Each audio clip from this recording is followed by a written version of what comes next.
Fernando, Kim. Ó, a Carla mandou aqui. Pergunta pro Guilherme qual a visão eclesiológica dele sobre o magistério do Concílio Vaticano II. Mano! Peraí. Repete. A visão eclesiológica dele sobre magistério do Concílio Vaticano II. Traduz pra gente. Cara, eu não... Você sabe o que ela perguntou? Não, eu sei o que ela perguntou, mas eu não tô... Eu realmente, esse debate teológico específico, eu fujo. Ah, tá. Sempre que eu posso. Mas o que eu diria em resumo é o seguinte, houve uma ideia de muitas pessoas na igreja de que modernizar a igreja seria uma solução para a igreja no mundo atual. Isso absolutamente não aconteceu em nenhum nível, assim. A dissolução da liturgia gerou muita confusão. O fato do magistério não ser claro, em última instância, não converteu o mundo moderno, mas deixou as pessoas mais confusas. E as pessoas deveriam voltar para uma coisa mais tradicional. Tem um negócio... Quem já viu, não sei se já viram aquela série The Young Pope, com o Jude Law. Vocês já viram isso? Cara, a série Young Pope é maravilhosa. Eu parei de ver nos primeiros 10 minutos, fiquei injuriado. A série é basicamente pós-moderna pra caramba e o Sorrentino... Depois eu vou te contar em que cena eu parei de ver, mas fala. O Sorrentino, ele tem um jeito bem grosseiro nos negócios. Mas tem uma premissa muito engraçada que é um papa trad, entendeu? É eleito. E o cara, cigarro, e fala, cara, acabou todo o modernismo da igreja, mano. Acabar com todo mundo, pegar todos os corruptos da igreja. E é muito engraçado, porque o Sorrentino é tipo um cara meio pós-moderno, tá falando isso. Uma das coisas que a igreja mais precisa... É o Jude Law, né? Cara, a premissa é muito cômica, né? Pensa, o Jude Law vira um papa trad, entendeu? No mundo atual, para acabar com todas as oligarquias da igreja. Papa trad? Um papa tradicionalista total, tiara papal. Sei. Chega no negócio e fala, cara, vocês são tudo corrompidos, vocês têm caso, vocês têm o caramba, vamos passar o trator nesse negócio. E é engraçado que o Sorrentino, não sendo... parece que é um processo de conversão, tá? Na verdade foi se tornando católico em alguma medida, mas sendo um cara exótico, no mínimo, usando uma estética totalmente desconstruída, totalmente pós-moderna. Ele olhou pra isso e falou, cara, o que precisava na igreja, de uma maneira muito louca, era de um cara que não tivesse a frescura de passar o trator na corrupção que tá na igreja. Essa é a reforma que a igreja precisa. A reforma que a igreja precisa é de um cara que vai afirmar claramente o magistério. Não tô falando que eu só citei o Young Pope como um exemplo que até o cara de fora da igreja olhou e falou, muito louco, uma estética muito desconstruída, olhou e falou, o que a igreja precisava era ir na direção tradicional.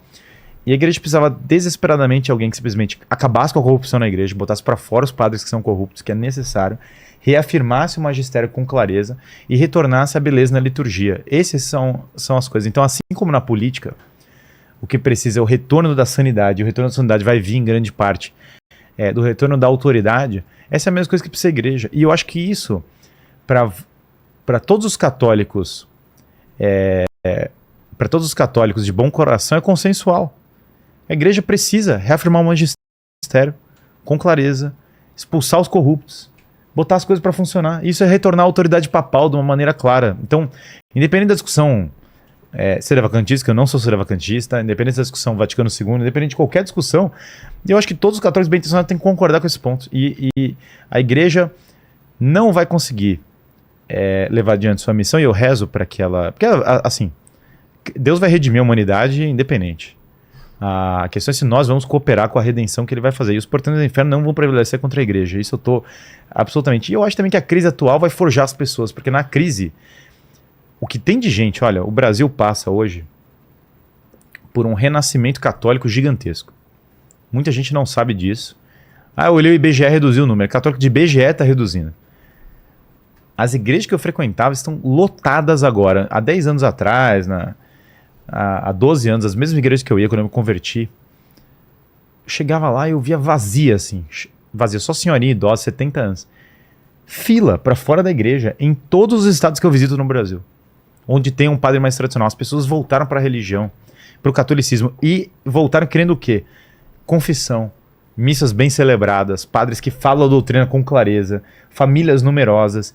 Isso está acontecendo em toda parte. É a geração que veio do padre Paulo Ricardo, é a geração que veio de tantos outros influenciadores católicos que afirmam a doutrina com mais clareza. Aliás, pedem muito Paulo Ricardo e a gente não consegue trazer ele aqui. Ele é difícil de trazer, mas é uma pessoa importante para a história do Brasil, porque ele contribuiu demais para a conversão dessas pessoas. Hoje, o Brasil passa por uma coisa que é difícil até de explicar lá na gringa. Eu tava agora lá na Inglaterra, falando com os caras. Fala, cara, o Brasil tá passando por um renascimento católico. E a tradição católica traz pessoas. A Igreja Católica aguada, com doutrina aguada, com discurso aguado, não atrai ninguém. Ninguém quer saber disso. Pessoas querem saber, cara... O homem moderno não quer ouvir que tudo no mundo moderno agora é ordenação de mulheres. Ninguém quer ouvir isso, sinceramente. Só quem quer ouvir isso é um militante. As pessoas querem ouvir o seguinte: vamos largar uma vida de pecado, vamos voltar a confessar os pecados, vamos voltar para a tradição. Então acho que é isso que a igreja precisa passar, não sei se é.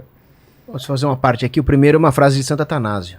Quando houve a crise do arianismo, ele percebeu ali que boa parte dos arianos tomaram os templos e tinham até apoio do governo.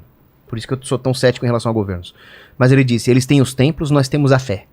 Nós temos que defender a sólida, sã doutrina católica. Ponto final. Aí, só contando aí qual foi a cena do Young Pope que eu parei de ver. Foi quando ele foi conhecer a cozinheira do Vaticano. Era uma italiana gordinha, uma senhora italiana gordinha, que falou, olha, eu faço fettuccine matriciana. Falou, mas eu falei, nossa, eu queria ser papa numa hora dessa. Aí ele falou, não, eu quero uma Coca-Cola Diet. Eu falei, chega, não vou mais ver isso. Foi na Coca... Parei. Na Coca Diet te pegou. Não, o cara preferiu uma Coca Diet do que um fettuccine matriciana feito por uma senhora italiana velha e gordinha. Não dá, cara. Isso eu acho que cada vez mais ser consenso, cara, que a ideia...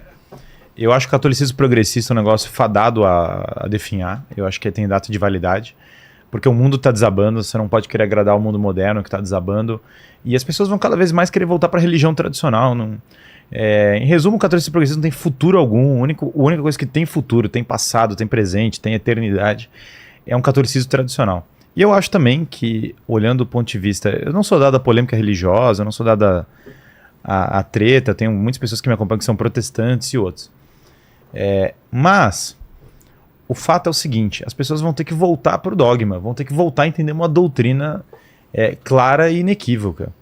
E isso grita a tradição da igreja. Então essa é a ordem do futuro. Eu acho que a igreja, então, a influência cristã no mundo diminuiu muito. Bom, óbvio, isso nem é uma discussão para o mundo. Mas cada vez mais os cristãos que vão ser forjados vão ser bons cristãos, porque eles vão ser forjados na cultura secular, eles vão ser forjados na desgraça e eles vão buscar um catolicismo tradicional. Que é o que está acontecendo com as vocações sacerdotes no mundo todo. O cara não quer mais ser padre para ser vagabundo hoje em dia. Porque para ser vagabundo, dá para ser vagabundo sem ser padre, entendeu? No mundo atual é mais fácil estar fora da igreja. Então você vê uma nova geração de padres vindo aí, que eu conheci alguns, que são muito bons, que querem viver o evangelho de maneira reta e boa, e que vão reformar a igreja. E a mesma coisa que a questão dos filhos, né? Cada vez mais quem vai ter filho é quem tem valores sólidos.